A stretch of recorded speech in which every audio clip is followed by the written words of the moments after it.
and welcome to the Sportscast, April 19th, 2018. If you haven't yet, please subscribe on iTunes or on YouTube so you can get notifications on your device or on your email so you can see the show. And it is another crazy night last night for the NBA playoffs. Couple of good games, couple of teams solidifying their positions, and some teams coming back after a terrible first game. Jorge Montoya is joining us on the Sportscast. Welcome. Hey, man. Glad to be here. So, George, we'll go to the first game last night. The Cleveland Cavaliers defeated the Pacers 100 to 97.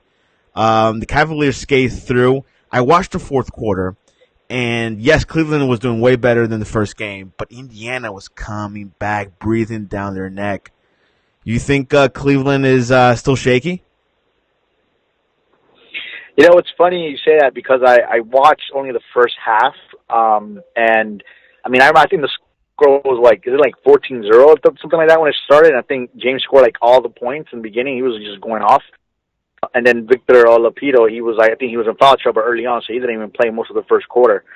And I thought, well, Cavs got this done. You know, they got this unlocked because I'm like, there's no way they could go down 0-2. I mean, if that happens, they're going to be in big trouble. And then, like you just said, I look at the final score. I'm like, they only won by 3 points. That's kind of crazy. I mean, it must have been a crazy comeback the Pacers came back from. So, like I said, it's one of those things in this series, man. Like I was almost really confident the Cavaliers are gonna win the series, but now I'm like, man, it's more like 50-50, man, because if they barely won against the Pacers by 3 points, and LeBron James had to do basically everything. I mean, how much does he have left in the tank? You know, I mean, and I say if the Cavaliers do squeak by, they're going to probably win maybe Game 7, Game 6, barely. You know, so I don't know. I'm like really doubting the Cavs now. Or I don't know. I feel like they're not going to make it to the finals at this point. I mean, they're just struggling. You know. LeBron James had 46 points last night. Kyle Korver had 12. Kevin Love had 15. Only 3 players from the Cavs had double digits. Yeah. Yeah, they lack depth. I mean, they lack a lot of depth in their team. You know, they don't have those playmakers off the bench. You know, like they probably used to have. They did get rid of. I think they did get rid of Wade, which actually I'm glad they did because back to my Heat. But I think Wade will be a great, you know, a guy who's gonna. You know, you saw what he did a couple nights ago in Miami. You know, at where was that at? Not Toronto. What's the place we're playing? 76ers at Philadelphia, man. He went off completely. So you need a guy like that to come off the bench for them, and they don't really have anyone. I mean, I think Jeff Green was the one that usually does it, but he's been, I think, was injured or something, was struggling. Ronnie Hood, they're not doing much of anything. George Hill has been struggling. I mean, yeah, they don't have that player that could get you like 15, 20 points off the bench, you know? Yeah, J.R. Smith only had 5 points. Rodney Hood only had 5. Jose Calderon had 5. George Hill had 6. So it was very, very low scoring from like the role players / bench. Indiana, Oladipo had 22 points. Collison had 16. Miles Turner had 18. And Lane Stevenson had 10. Lane Stevenson is scoring some points. Yeah, they use it mainly for defense, you know, but he gets you some points as well. I mean, they're a more balanced team. You know, the only reason why, you know, the Cavs will most likely win out, even though it's going to be very hard for them, because they have the best player in the world, you know. And just because they have the best player in the world, I mean, they could carry teams. And, but I wouldn't be surprised. I mean, I think the Pacers lost. I mean, I think this was a series. If the Pacers would have won this game, man, beat up 2-0, you know, I think it would have been incredible. I mean, I think they would have had an easy way to make it through. But now it's evened up. Now you know, they're going back to Cleveland, right? So no, they're going to Indiana. Now, you know. So Cleveland had the better seed. Yeah, the highest scoring, high seed, and they lost their first home game. That's right. Okay, so it's even better then. So it's actually not as bad as I thought. I don't know why I thought that Oh, they were playing. Wait, they were playing at. All right, so they're playing at Cleveland now, and they're going to Indiana. You said, right? Correct. Yeah. Game Yeah, yeah, one and okay. game That's two right. was in Okay, so that's right. Cleveland. Okay, Game three and game four would be in Indianapolis. exactly. Okay, I had that. I don't know why I was thinking differently, but yeah. So that's what I'm saying. Like, if the Pacers would have won both, at Cleveland, that would have been crazy. You know. So now they're going back home. They should feel good about winning, being split at least. What do you think will shake out? Do you still think Cleveland might skate out of the series, or do you think Indiana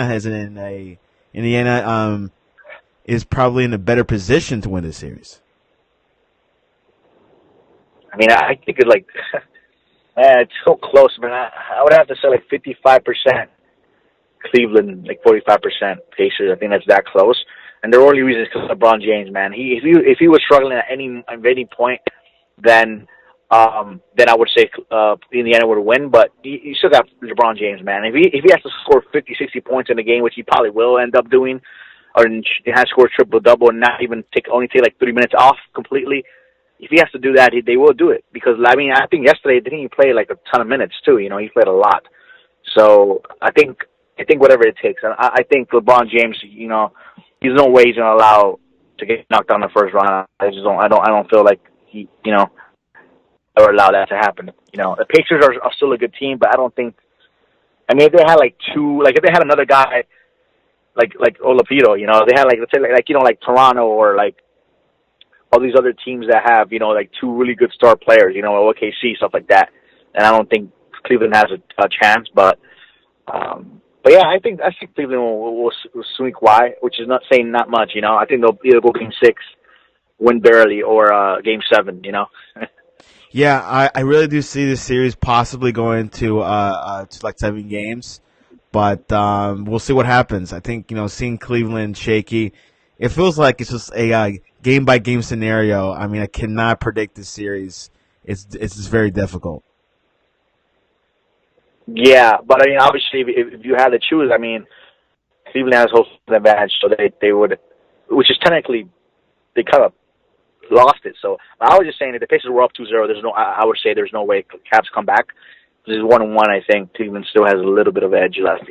So with the situation of what's going on with the Pelicans and the Blazers, Pelicans stole both home games from the Blazers. Do you think Pelicans are in a good position? Oh, I think they have that, man. They have that. That was, I ain't gonna lie to you, that was one of those series where I was actually shocked that the Pelicans were that dominant. I thought the Blazers would win that series in maybe 6 games. But they have no answer for Anthony Davis, and then Rondo's playing really well as well. They don't have, and then obviously they're playing good defense on Lillard, and Lillard has been struggled. I mean, he made 7 out of 18 shots. He had like 17 points last game. So I think, I don't know. I think Pelicans, if they have to win out. I think 2-0 and you're going back to your home court. I mean, you feel very confident that they're gonna win. And the stat that we're looking on before we even got on here, like only 19 teams have ever came back from being down 2-0. Yeah. So. I mean, it's pretty much the Pelicans control their own destiny. So we'll see what happens with that series. I cannot make any definite prediction on that one because I mean in the NBA anything can happen. But yeah, you're right. For the NBA teams down 2-0, only like one series per year where a team down from a 0-2 deficit has come back and won the series. And that's what I'm saying. That's maybe even without home advantage, because I think it's even harder if you lose 2-0 at home and then you have to win, 4 games, 3 out of the, you know what I mean? Like, it's even harder. I think it's even way, way harder to do that, Yeah. The last one was Boston and Chicago. So where Chicago was up 2-0 or even 3-0 and Boston came back. So anything can happen in the end. What year was that? That was 2017, last year. Oh, that was last year. But that's when like Rondo got injured, and that's just the whole series changed. That's true. That's true. I remember that now.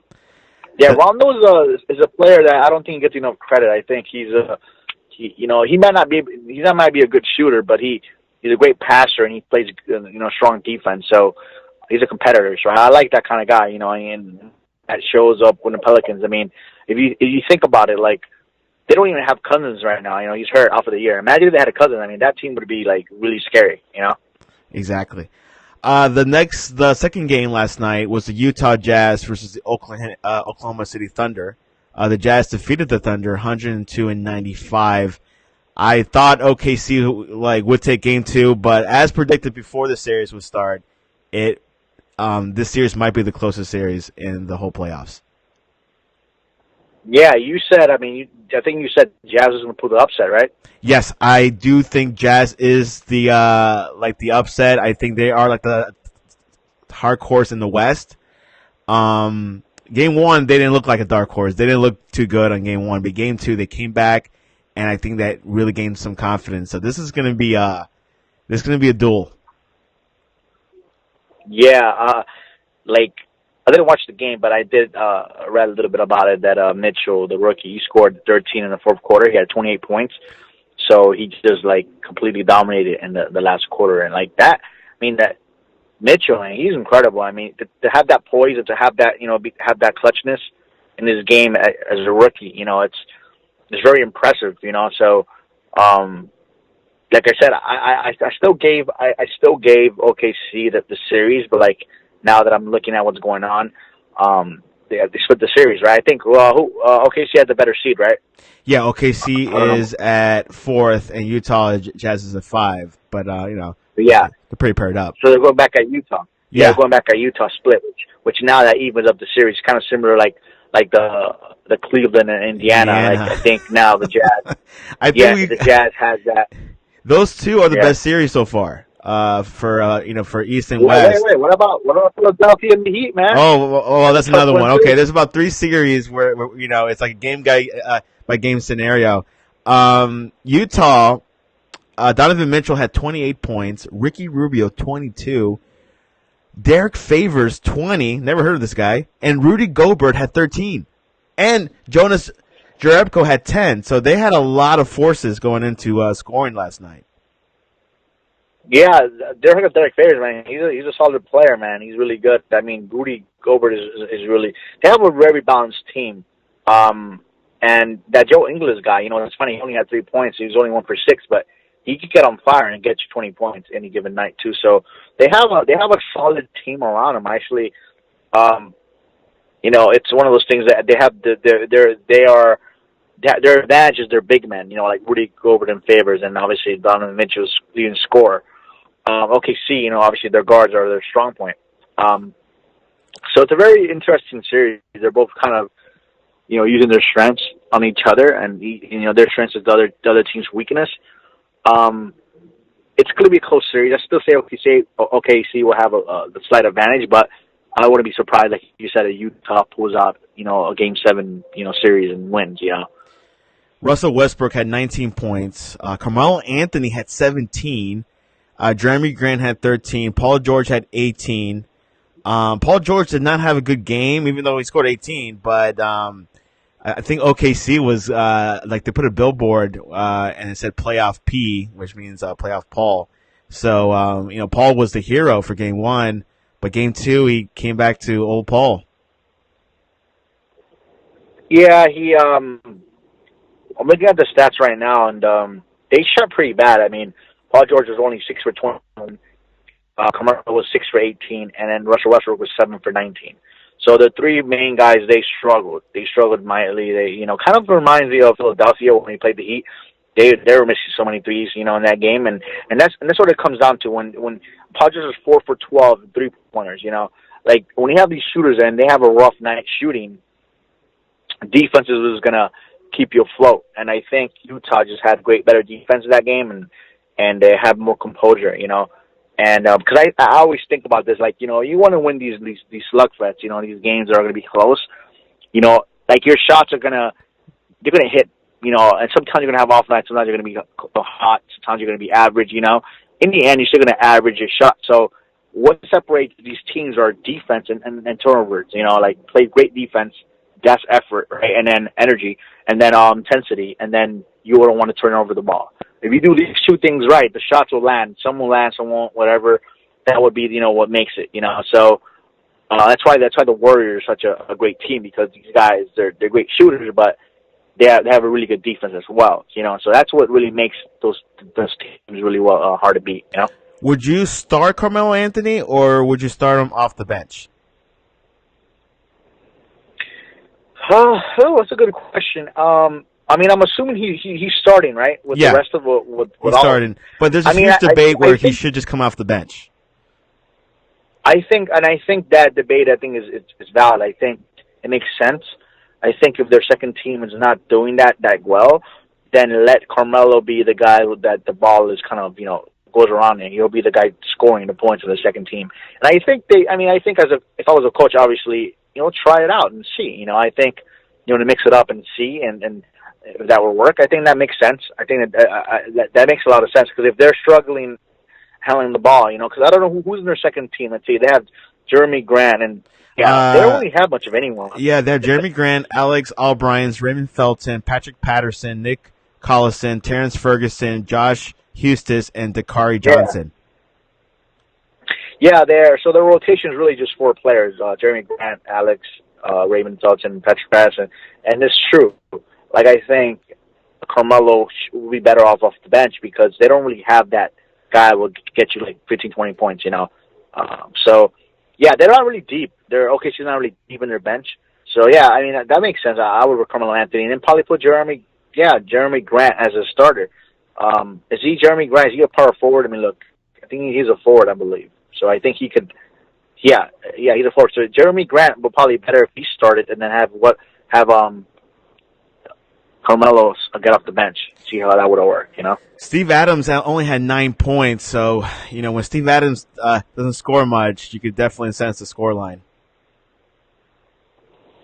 Yeah, I mean the team moves around, Westbrook and then George, and then those are the 2 top options. And when they both struggle, then someone has to pick up the slack.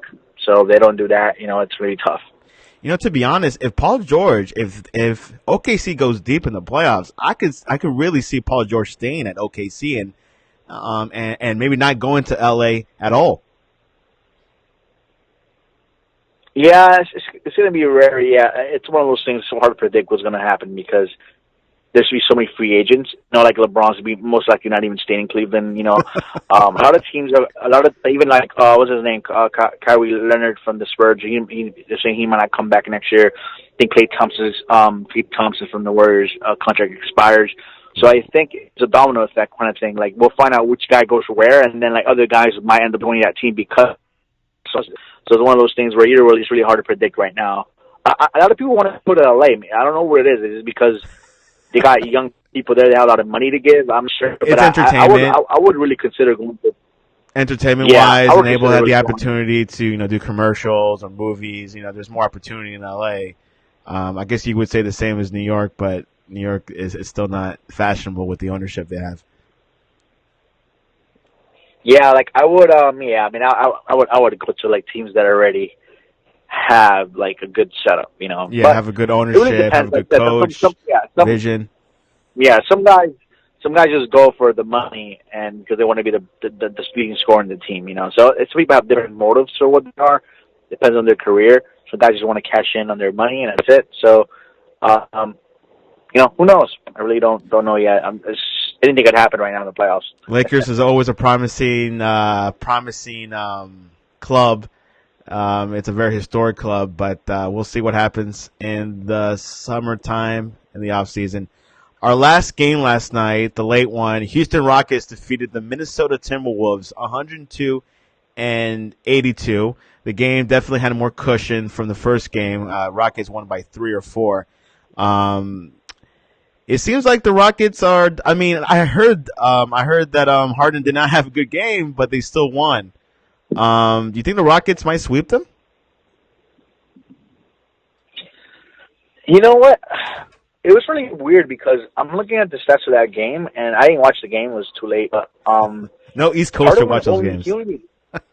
Yeah, James Harden only made 2 shots out of 18, man. That's crazy. Yeah. He's only 2 for 18. He only had 12 points. 12 points. Chris Paul carried the team there. Yeah. You know, but look at Minnesota, though. Like, Karl Anthony Towns only had 5 points. Jimmy Butler only had 11 points. And the thing is, they only shot 14 shots combined. Karl Anthony and Jimmy Butler, which for me is ridiculous. I don't understand what happened in that game. I don't know and I don't feel like they only played 24 and 23 minutes each. So I don't know what's going on. I don't know if they're in foul trouble, if they're hurt. I have no idea why. It looks like the Timberwolves didn't really play or didn't take I don't know. It's just such a weird stat line from that game. But yeah, I mean, the Rockets are the favorites, man. I mean, obviously, would it be a sweep?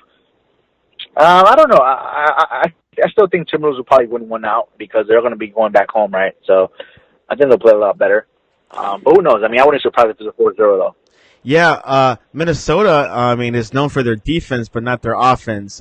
They say the coach, Thibs, he's not much of a offensive coach. He's a defense, very good defensive coach. Harden had 12 points. Trevor Ariza had 15. Chris Paul had 27, and Gerald Green had 21. So the star of the show did not score much. But Chris Paul carrying the weight. You think they go back and forth like that? Okay, Harden, you'll take this game, or Chris Paul, you'll take the load, because it seems like that little duo going on. I like it. It's just working out. Oh yeah, man. James Harden and Chris Paul. A lot of people, before Chris Paul came to the Houston, they were like, well, I mean, is it going to work? Are they going to shoot the ball? Because James Harden also plays kind of like a point guard as well. So the offense runs through him. So when Chris Paul comes in, he's usually the one that carries has the ball in his hands, make plays. It was going to be hard how they were going to trade off, but they've done a really well job. I think they worked well together, and also sometimes they both go off. Sometimes one of them struggles. Like it was last night, James Harden struggled, and Chris Paul takes care of it. But they're a deadly combination. I think you could easily say they're probably one of the best duos in the league. I mean, there are very few teams that have two guys that are that dominant like that. So they make great shots, when it counts. They're clutch. So yeah, they're a tough team to beat, man, with Chris Paul on there. Minnesota, Jimmy Butler had 11 points. Andrew Wiggins had 13, and Nurkic Belgica had 16, and Karl Anthony Towns only had 5 points. Yeah, and it's just weird, man. Like I don't understand. I think the defense was the defense. I mean that. Because they look like you said, they played well, good defense against the Rockets, because you could tell Harden struggled mightily. But what happened to the Timberwolves, man? It feels like they didn't. Like I said, they're an 8th seed, and they're playing like an 8th seed. Yeah, and Karl Anthony Towns is, I guess, Clint Capella is just destroying him because he's had 2 back-to-back horrible games, and Karl Anthony Towns is like their best player, Yeah, and which is not saying much. Them, Well, not really, because Karl Anthony Towns is a great player, and Jimmy Butler is really good too. So to think that he could be the better player than Jimmy Butler, that's saying a lot. But he's just been really, really bad. I think he had 5 points this game. He had only 8 points the game before. So they're taking him out the game, man. Yeah, they're really taking out their best player, and definitely that is their weakness. If you take out Towns, the team, if you have Belgica scoring 16 points, that's not a good sign. Yeah, exactly. It's just, I don't know. I haven't watched any of the games. It's too late when they show him, but I'm assuming they're just taking him out the game, being really physical with him, and he's just been frustrated, not doing anything. If that's the case, man, they're gonna have a very, very tough time coming back. Derrick Rose had 9 points. I'm really happy to see Derrick Rose back, playing again and scoring some points and contributing to the team. Obviously, people have already, checked them out already, but I really have hope for Derrick Rose, and I really hope that, maybe after this year he has more confidence. Yeah, and Derrick Rose, I think he even had a better game the first game. He did pretty well. Yeah, he had a great game. Yeah, man, it's tough. It's frustrating for him because it's just that he got hurt, man. He got injured. You look at his career. He had he was MVP, wasn't he? I think MVP that one year. Yeah, he was MVP in 2012 or 11. He was, and they took the Bulls to the Eastern Conference Finals, but obviously, they lost against the That's super it. team Injury. Miami team. I think it was 4-1. They lost, and they went up. Yeah, and those 1-0. injuries are just tough. Yeah, and it's both knees. He had meniscus issues, ACL tears, things like that. But that's just part of the sport and how you maintain yourself. Well, for tonight. Yeah, you lose confidence. Yeah. It's just confidence is everything, and you just gotta read Adrian Peterson's book. Well, sorry, he hasn't written a book, but his mentality just coming back. He had a terrible injury, and he came back strong the next year, won MVP or Most Improved Player. And you just gotta shake it out, and just go with it, and just don't be afraid, Yeah. Tonight, huge. I would say 3 huge games. The first one, let's go for predictions. Philadelphia Sixers versus the Miami Heat, Game 3 at Miami. Who you got? Come on, man. It's Miami Heat all day. I think this crowd's to be on fire, man. It's gonna be everyone, all the Heat Nation, all white, man. It's gonna be a very tough place to play. I think we play anywhere close to what we played last game, we're gonna crush them. Now they're saying that Joel Embiid, he might not even play, so that's gonna be very bad for them, So I think we got this. Yeah, I heard that the injury that he got is serious. Yes, he had a little cheekbone tear issue, but he's not coming back as soon as people thought he would. I think people from Philadelphia have been hearing a lot of news from up there, and they're saying that he's not 100%. But I mean, if you're not ready, you shouldn't be playing. That's what I think. But I take the Miami Heat. I think Miami Heat has a lot of momentum coming in from Game 2, and you gotta win Game 3. Game 3 is very pivotal when it comes to the NBA playoffs, and I think we'll win Game 3. This series, like I was saying, it's a game by game scenario. It's hard to predict who's going to win the whole series because you just can't because every game is different. One game Philadelphia was doing amazing, and then Game 2 Miami he was dominating. So I think Miami Heat's going to take that one. Yeah. Next game, Blazers and Pelicans. Pelicans are up 2-0. They're going to Portland.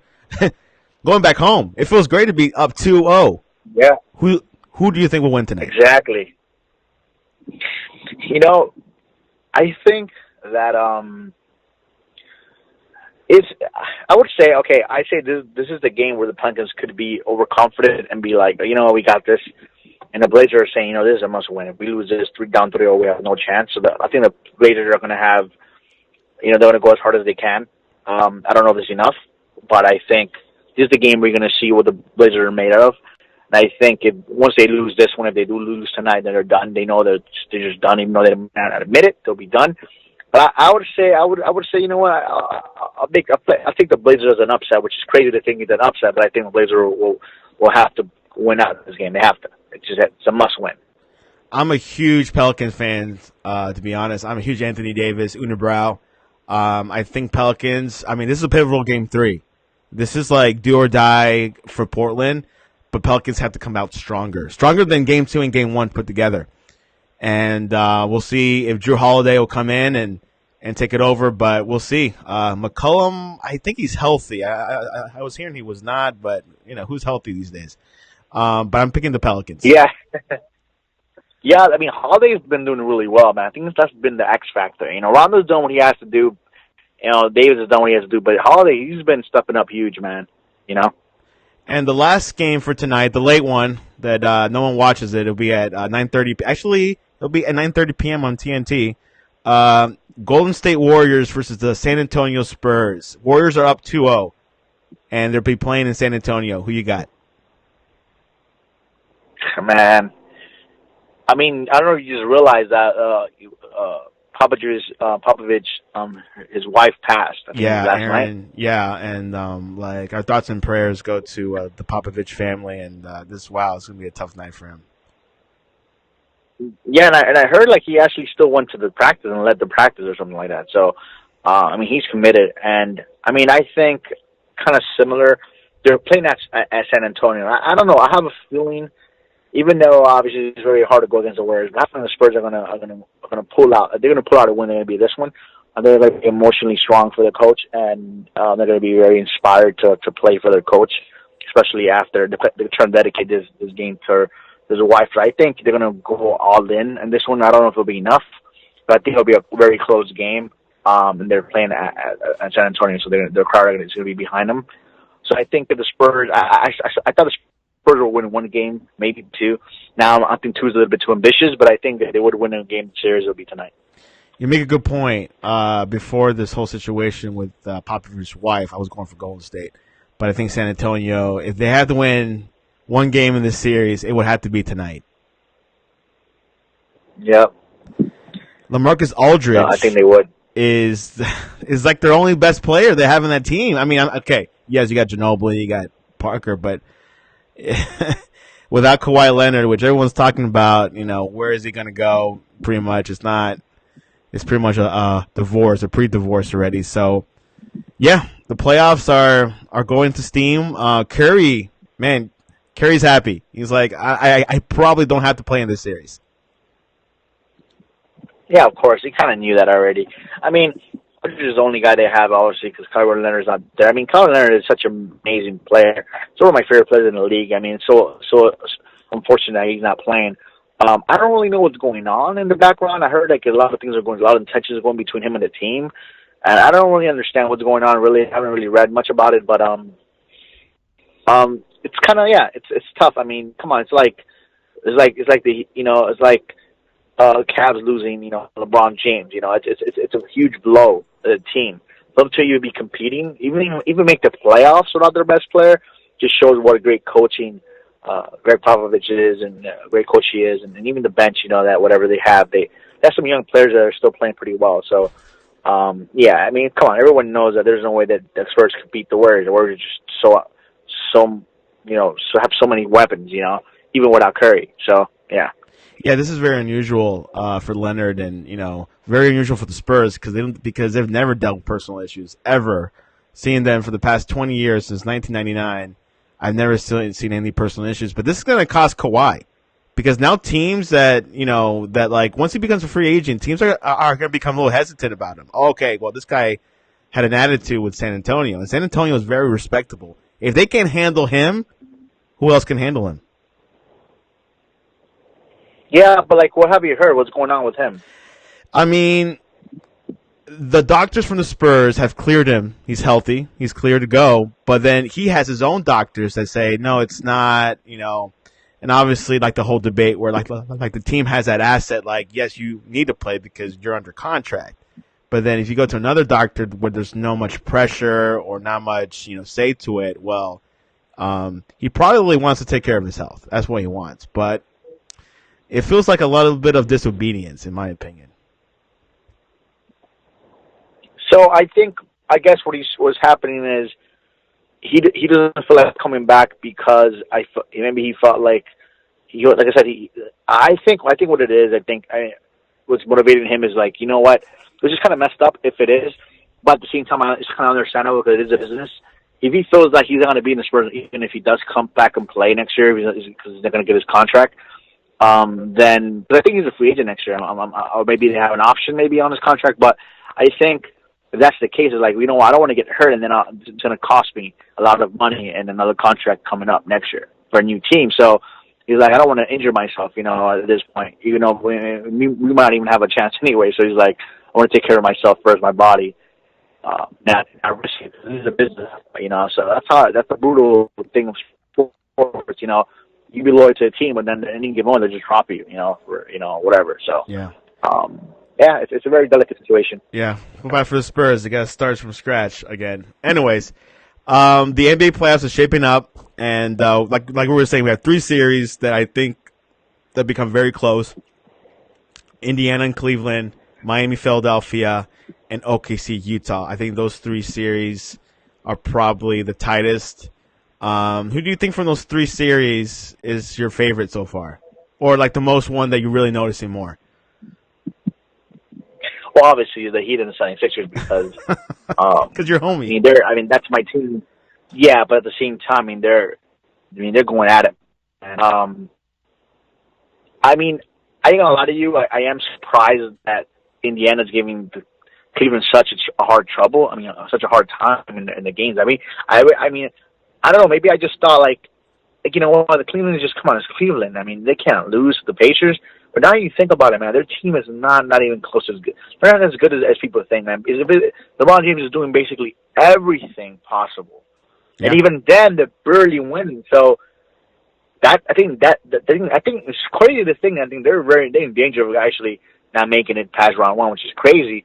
Obviously, Utah and OKC, that's a great series as well. I think that back and forth. But as fun to watch, I mean, I love the Heat and the Sixers because they're playing like they're both very similar teams. They both have shooters and they have young guys in there, and you know, so it's going to be interesting. You know, it's going to be very interesting to see what happens. You know, I would say the closest series OKC and Utah is the strongest. Then Cleveland, Indiana. I think the weakest series is Philadelphia, Miami. But you never know. It's just every game you got to look at each game individually because it's just not consistent. You know, one team has not. I probably won't see neither of the series where one team wins 2 games in a row. That's how close it is. So.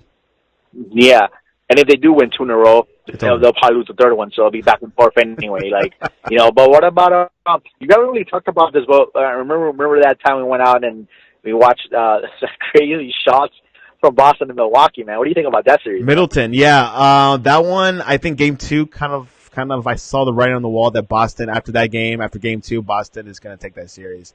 I mean, sure, they might lose like 1 in Milwaukee or something, but I think Boston has that series. Who do you think will come out? Well, yeah, I mean, I picked Boston no matter what. People were saying this would be a very close series. I'm like, Boston. People don't think, man, Boston is a really good team, even without Carrier, and they're a very solid defense and have a lot of those young guys like Rozier guys playing great, Tatum and Jaylen Brown. Those three guys are still they're prime. They're young. They're energetic. They're intense. They're a good team, man. They're a very good team. System over stars. I think they're going to be very. And they're going to be, remember, those 3 guys are going to probably be the next year, and then Irvin coming back and Gordon Hayward coming back. And those guys are going to be a very, very solid, very good team. I'll be scared to play them next year. Now, Milwaukee, they say they gave all the Boston could handle in that last game, and they still couldn't win, which is crazy. That shot was insane, man. 0.5 seconds they made it, man. I couldn't believe that, man. It's incredible. Yeah, it's going to be – I think Boston's going to win it. Maybe Milwaukee might go win 1, but the series shifts back to Milwaukee, and the NBA playoffs continue. The drama continues. Things are forming out. Teams are strengthening their positions, and their series are close. So we'll see what happens in pivotal Game 3s. Those are the games where you look where the series – you set the tone of the series. And I think Game 3 is a good indicator of what could happen and what may not happen. If you have any suggestions or anything about the show or who do you think will win from these tight series, leave a comment below on YouTube or on Facebook. Or, and we'll probably read them for the next show. And if you have any questions for George, you can leave a comment because he's not on social media. Anyway. Yeah. All right, man. Well, George, thanks for coming on to the Sportscast, and we'll see you soon.